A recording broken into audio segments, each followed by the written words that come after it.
Welcome to easy learning वे में आप सभी का स्वागत है। यदि आप नए हैं तो चैनल को सब्सक्राइब कर लीजिए, क्योंकि डीएलएड फर्स्ट सेमेस्टर की सभी सब्जेक्ट की क्लासें स्टार्ट कर दी गई हैं। साथ में पेन और कॉपी लेकर बैठिए, जिससे कि आप लोग साथ में नोट्स बनाते चलिए। ये कंप्यूटर की 5वीं क्लास है। यदि आप लोग पहले इनके पिछले वाली क्लास नहीं देखा तो उसको देख लीजिए। इस क्लास में हम लोग पढ़ेंगे कि कंप्यूटर का उद्भव और विकास कैसे हुआ। तो यहाँ से हम लोग पढ़ते हैं पहले कंप्यूटर क्या है। What is computer. कंप्यूटर क्या है? तो कंप्यूटर की परिभाषा डिफिनेशन क्या है? कंप्यूटर एक स्वचालित इलेक्ट्रॉनिक मशीन है। जो कंप्यूटर है हमारा एक स्वचालित इलेक्ट्रॉनिक मशीन है जो डाटा तथा निर्देशों को इनपुट के रूप में ग्रहण करता है, निर्देशों के अनुरूप उनका विश्लेषण करता है तथा आवश्यक परिणामों को निश्चित रूप से क्या करता है, आउटपुट के रूप में प्रदान करता है या देता है। यह डाटा निर्देश तथा परिणामों को स्टोर भी करता है। जो कंप्यूटर है ये एक इलेक्ट्रॉनिक मशीन है या इलेक्ट्रॉनिक डिवाइस है जो डाटा और निर्देशों को क्या करता है, इनपुट के रूप में ग्रहण करता है और इन निर्देशों के अनुरूप उसका क्या करता है, विश्लेषण करता है और आवश्यक परिणामों को निश्चित रूप से प्रदान करता है। और ये जो डाटा है परिणामों को क्या करता है, स्टोर करता है, मतलब संग्रहित करता है। इसके बाद पढ़ेंगे ऑक्सफोर्ड के अनुसार कंप्यूटर की परिभाषा। ऑक्सफोर्ड डिक्शनरी है, ये मनोवैज्ञानिक हैं। इनके अनुसार कंप्यूटर की क्या परिभाषा है? तो कंप्यूटर एक स्वचालित इलेक्ट्रॉनिक मशीन है। इन्होंने बताया है कि कंप्यूटर एक स्वचालित इलेक्ट्रॉनिक मशीन है जो अनेक प्रकार की तर्कपूर्ण गणनाओं के लिए प्रयोग किया जाता है। ऑक्सफोर्ड डिक्शनरी ने बताया है कि कंप्यूटर एक स्वचालित इलेक्ट्रॉनिक मशीन है जो अनेक प्रकार के तर्कपूर्ण गणनाओं को क्या करता है, प्रदान करता है, प्रयोग करते हैं। इसके बाद आगे पढ़ेंगे हम लोग कि कंप्यूटर सिस्टम के घटक कौन कौन से हैं। कंप्यूटर सिस्टम के घटक कितने हैं, कौन कौन से हैं? तो किसी भी कंप्यूटर सिस्टम को मुख्यतः 3 भागों में बांटा गया है। जो कंप्यूटर सिस्टम है उसको मुख्यतः कितने भागों में बांटा गया है? 3 भागों में बांटा गया है। पहला है हार्डवेयर, दूसरा है सॉफ्टवेयर और तीसरा है हमारा डाटा। जो कंप्यूटर सिस्टम के घटक हैं उसको 3 भागों में डिवाइड किया गया है। पहला हार्डवेयर, दूसरा सॉफ्टवेयर और तीसरा है डाटा। हार्डवेयर और सॉफ्टवेयर के बारे में हमने इसकी पिछली वाली क्लास में बताया था कि हार्डवेयर क्या होता है और सॉफ्टवेयर क्या होता है। इसको हम पुनः रिवाइज करते हैं कि हार्डवेयर और सॉफ्टवेयर क्या होते हैं। तो हार्डवेयर की परिभाषा है कंप्यूटर मशीन का वह भौतिक भाग। जो हार्डवेयर है कंप्यूटर मशीन का वह भौतिक भाग जिसे हम छू कर महसूस कर सकते हैं। हमने बताया थे कि कंप्यूटर मशीन का वह भौतिक रूप है जिसे हम छू सकते हैं, देख सकते हैं, वही हमारा क्या होता है, हार्डवेयर कहलाता है। तो इसकी परिभाषा है कंप्यूटर मशीन का वह भौतिक भाग जिसे हम छू कर महसूस कर सकते हैं, हार्डवेयर कहलाता है। जैसे keyboard, mouse, monitor, CPU, printer, hard disk drive, motherboard, processor, speaker, ये सभी हम क्या कर सकते हैं, इनको हम छू सकते हैं, छूकर महसूस कर सकते हैं। यही हमारे क्या हैं, हार्डवेयर हैं। इसके बाद सॉफ्टवेयर के बारे में पढ़ेंगे कि सॉफ्टवेयर क्या है। सॉफ्टवेयर अनुदेशों और प्रोग्रामों का समूह है जो कंप्यूटर को यह बताता है कि उसे क्या और कैसे करना है। जो सॉफ्टवेयर है अनुदेशों और प्रोग्रामों का क्या है, समूह है जो ये बतलाता है कि उसे क्या करना है और कैसे करना है। यही हमारा क्या है, सॉफ्टवेयर कहलाता है। जैसे नोट में दिया गया है, हार्डवेयर यदि कंप्यूटर का शरीर है तो सॉफ्टवेयर उसकी आत्मा है। नोट में लिखा गया है कि हार्डवेयर यदि कंप्यूटर का शरीर माना गया है, जो हार्डवेयर है कंप्यूटर का शरीर है, तो सॉफ्टवेयर क्या है, उसकी आत्मा है। सॉफ्टवेयर आत्मा है तो हार्डवेयर क्या है, कंप्यूटर का शरीर है। यदि आत्मा है तो शरीर जीवित है, यदि शरीर है तो आत्मा होगी। तो यही बताया गया है, यदि हार्डवेयर कंप्यूटर का शरीर है तो सॉफ्टवेयर क्या है, उसकी आत्मा है। आगे पढ़ेंगे डाटा क्या है। तीसरा नंबर था हमारा डाटा। डाटा किसे कहते हैं? डाटा तथ्यों और सूचनाओं का अव्यवस्थित संकलन है। जो डाटा है, डाटा तथ्यों और सूचनाओं का क्या है, अव्यवस्थित संकलन है। इसके बाद पढ़ेंगे कि डाटा कितने प्रकार के होते हैं। डाटा को 2 प्रकार में विभाजित किया जा सकता है। जो डाटा है हमारा उसको 2 भागों में डिवाइड किया गया है। पहला है संख्यात्मक डाटा, दूसरा है चिन्हात्मक डाटा। जो संख्यात्मक डाटा, इनकी परिभाषा नहीं पूछी जाती कि डाटा कितने प्रकार के होते हैं। कभी कभी विकल्प में पूछ लिया जाता है कि डाटा के कितने प्रकार हैं।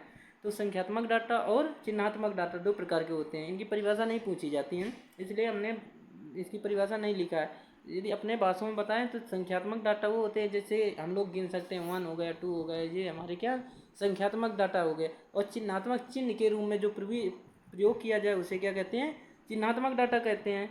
आगे पढ़ेंगे हम लोग, क्या आप जानते हैं, क्या पढ़ेंगे, क्या आप जानते हैं कंप्यूटर शब्द की उत्पत्ति ग्रीक भाषा के कंप्यूट शब्द से हुई है। यदि आपसे पूछा जाए कि कंप्यूटर किस भाषा का है तो क्या बताओगे, ग्रीक भाषा का है। जो कंप्यूटर है, कंप्यूटर शब्द किस भाषा से बना है तो ग्रीक भाषा से बना है। और किससे बना है, कंप्यूट शब्द से बना है, जिसका अर्थ है गणना करना। इसे हिंदी में संगणक कहा जाता है। ये पहली क्लास में हमने बता दिया है कि कंप्यूटर किसे कहते हैं, किस भाषा से लिया गया है, अंग्रेजी भाषा के कंप्यूट शब्द से लिया गया है। और कंप्यूटर जो है हमारा ग्रीक भाषा का शब्द है। तो याद रखेंगे, कंप्यूटर शब्द की उत्पत्ति ग्रीक भाषा के कंप्यूट शब्द से हुई है, जिसका अर्थ है गणना करना। इसे हिंदी में क्या कहते हैं, संगणक कहते हैं। कभी कभी पूछ लिया जाता है कि कंप्यूटर को हिंदी में क्या कहा जाता है, तो क्या कहते हैं, संगणक कहते हैं। आगे पढ़ेंगे हम लोग कंप्यूटर के विकास का वर्गीकरण। आगे पढ़ते हैं हम लोग, कंप्यूटर के विकास का वर्गीकरण कैसे हुआ है। तो हाँ, इसमें लिखा है classification of development of computer. जो कंप्यूटर के विकास का वर्गीकरण है किस प्रकार से हुआ है, तो हार्डवेयर के उपयोग के आधार पर कंप्यूटर को 5 पीढ़ियों में बांटा गया है। जो कंप्यूटर है उसका वर्गीकरण किस आधार पर किया, हार्डवेयर के अनुसार 5 पीढ़ियों में डिवाइड किया गया है। पहली पीढ़ी जो है हमारी 1942 से 1955 तक चली थी। दूसरी पीढ़ी हमारी है 1956 से 1964 तक चली थी। और तीसरी पीढ़ी हमारी है 1965 से 1975 तक। और चौथी पीढ़ी हमारी 1976 से 1989 तक है। और पांचवी पीढ़ी जो है हमारी 1990 से अब तक है। ये 5 पीढ़ी हमारे कंप्यूटर के हैं जो हार्डवेयर के आधार पर डिवाइड किया गया है, बांटा गया है। इसके बाद हम लोग पढ़ेंगे कि प्रथम पीढ़ी क्या होता है, द्वितीय पीढ़ी क्या होता है, तृतीय पीढ़ी क्या होती है, चौथी पीढ़ी क्या होती है, पांचवी पीढ़ी में क्या होता है। इसके बारे में पढ़ेंगे हम लोग। आगे पढ़ते हैं हम लोग कि प्रथम पीढ़ी क्या है। आगे पढ़ते हैं, प्रथम पीढ़ी किसे कहते हैं।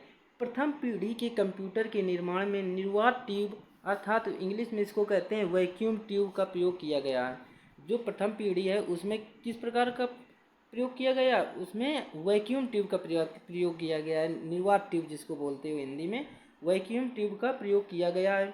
सॉफ्टवेयर मशीनी भाषा तथा निम्न स्तरीय प्रोग्रामिंग भाषा में तैयार किया गया है। जो प्रथम पीढ़ी है उसको क्या है, सॉफ्टवेयर के माध्यम से मशीनी भाषा और निम्न मतलब छोटे छोटे प्रोग्रामिंग में क्या किया गया, तैयार किया गया है। पहली पीढ़ी के कंप्यूटर का उपयोग मुख्यतः वैज्ञानिक अनुसंधान तथा सैन्य कार्यों में किया गया है। जो पहली पीढ़ी है हमारी तो उसको वैज्ञानिक अनुसंधान और सैन्य कार्यों में किया गया है। इसके कुछ एग्जाम्पल देखते हैं। कभी कभी क्वेश्चन में पूछ लिया जाता है कि प्रथम पीढ़ी का उदाहरण कौन सा है। विकल्प में कई ऑप्शन दिए होंगे, उसमें आपको बताना होगा कि प्रथम पीढ़ी का उदाहरण कौन सा है। एक तो वैक्यूम ट्यूब बहुत पूछ लिया जाता है, वैक्यूम ट्यूब किस पीढ़ी का क्या है, सॉफ्टवेयर है। तो क्या बताओगे, वैक्यूम ट्यूब प्रथम पीढ़ी का सॉफ्टवेयर है। अब इसके उदाहरण कई उदाहरण है, जैसे एनियक है। एनियक क्या है, प्रथम पीढ़ी का सॉफ्टवेयर है। यूनिवेक है, IBM है, मार्क 1 है। ये सभी क्या है, प्रथम पीढ़ी के उदाहरण है। याद रखेंगे, एनियक, यूनिवेक, IBM, मार्क 1 ये सभी हमारे प्रथम पीढ़ी के उदाहरण हैं। आगे पढ़ते हैं, सेकंड पीढ़ी क्या होती है, द्वितीय पीढ़ी। द्वितीय पीढ़ी में बताया गया है कि अब द्वितीय पीढ़ी कब से कब तक चला है, ये जरूर सन याद कर लेना। सब पांचों पीढ़ी के सन जरूर याद कर लेना, क्योंकि एक दो नंबर जरूर पूछा जाएगा कि प्रथम पीढ़ी का पूछ लिया जाए या सेकंड पीढ़ी का पूछ लिया जाए या चौथी पीढ़ी का पूछ लिया जाए। तो इनके सन जरूर याद रखना, क्योंकि सन जरूर पूछेगा कि प्रथम पीढ़ी कब से कब तक चला। द्वितीय पीढ़ी क्या है, द्वितीय पीढ़ी 1955 से 1964 तक चला। सेकेंड जनरेशन कंप्यूटर से द्वितीय पीढ़ी। दूसरी पीढ़ी के कंप्यूटरों में निर्वात ट्यूब की जगह, प्रथम पीढ़ी में निर्वात ट्यूब वैक्यूम ट्यूब का प्रयोग किया गया था। इसकी जगह में क्या किया गया, सेमीकंडक्टर ट्रांजिस्टर का प्रयोग किया गया था। हमने इसकी पिछली वाली क्लास में क्वेश्चन कराया था, बहुविकल्पी में क्वेश्चन कराया गया था कि ट्रांजिस्टर किस पीढ़ी का उदाहरण है। तो ट्रांजिस्टर द्वितीय पीढ़ी का उदाहरण है। तो इसमें क्या बताया गया, दूसरी पीढ़ी के कंप्यूटर में निर्वात ट्यूब की जगह सेमीकंडक्टर ट्रांजिस्टर का प्रयोग किया गया, जो अपेक्षाकृत हल्के हैं, छोटे और कम विद्युत खपत करने वाले हैं। जो द्वितीय पीढ़ी कंप्यूटर हैं वो अपेक्षाकृत छोटे और हल्के और कम विद्युत खपत करने वाले हैं, और इसमें ट्रांजिस्टर का प्रयोग किया गया है। ये बहुत इंपॉर्टेंट है कि ट्रांजिस्टर किस पीढ़ी का है, याद रखेंगे। अब इससे कुछ रिलेटेड क्वेश्चन करते हैं कि किस तरीके से क्वेश्चन हमारे पेपर में एग्जाम में आते हैं। यदि आप लोग अभी तक हमारे टेलीग्राम चैनल से नहीं जुड़े हैं तो आप लोग टेलीग्राम चैनल से जुड़ जाइए। वीडियो के डिस्क्रिप्शन में इसका लिंक दिया गया है, वहाँ से आप लोग जुड़ सकते हैं। इसके बाद क्वेश्चन हम लोग करते हैं कि हार्डवेयर शब्द की उत्पत्ति किस तरीके से हुई है। पहला क्वेश्चन है हमारा, हार्डवेयर शब्द का अर्थ क्या है। आप लोग बताएंगे कि हार्डवेयर शब्द का अर्थ क्या है। पहला ऑप्शन है अनुदेशों से, वच सिस्टम से, दूसरा ऑप्शन है भौतिक पुर्जों से, और लास्ट ऑप्शन है हमारा उपयुक्त सभी से। जो हार्डवेयर शब्द है, अभी हमने परिभाषा बताया है हार्डवेयर क्या होते हैं। हार्डवेयर का मतलब ये होता है कि जिसे हम छू सकें वही हमारा हार्डवेयर होता है। तो देखो अनुदेशों, ये तो कोई होगा नहीं। वच सिस्टम, ये भी कोई नहीं होगा।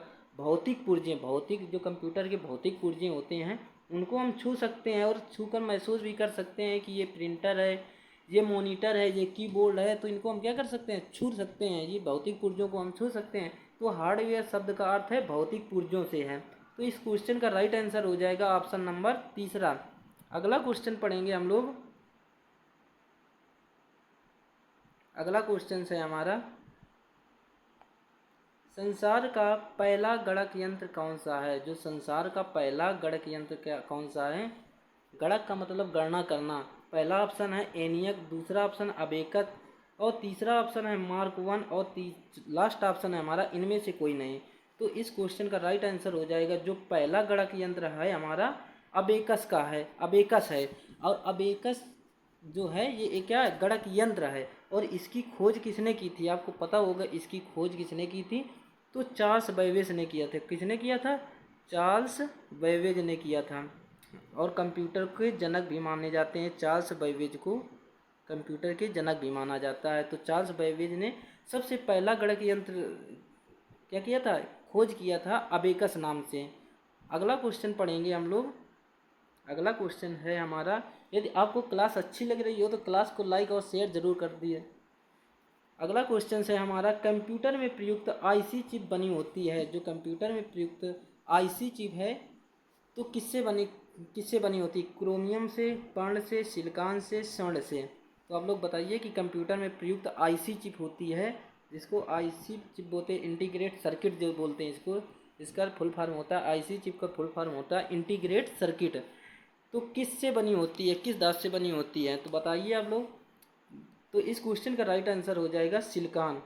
जो आईसी चिप है वो सिलिकॉन धातु से बनी होती है। इसमें एक क्वेश्चन ये भी पूछ लिया जाता है कि आईसी चिप किस पीढ़ी का उदाहरण है, कंप्यूटर के किस पीढ़ी का उदाहरण है। तो हमने बताया था कि आईसी चिप तृतीय पीढ़ी के कंप्यूटर का क्या उदाहरण है। ये भी याद रखेंगे कि आईसी चिप तृतीय पीढ़ी के कंप्यूटर का उदाहरण है। अब यहाँ से हमारे क्वेश्चन कंप्लीट होते हैं। अब मिलते हैं नेक्स्ट क्लास में। चैनल को सब्सक्राइब करके बेल आइकन प्रेस कर लेना, जिससे कि नोटिफिकेशन ऑन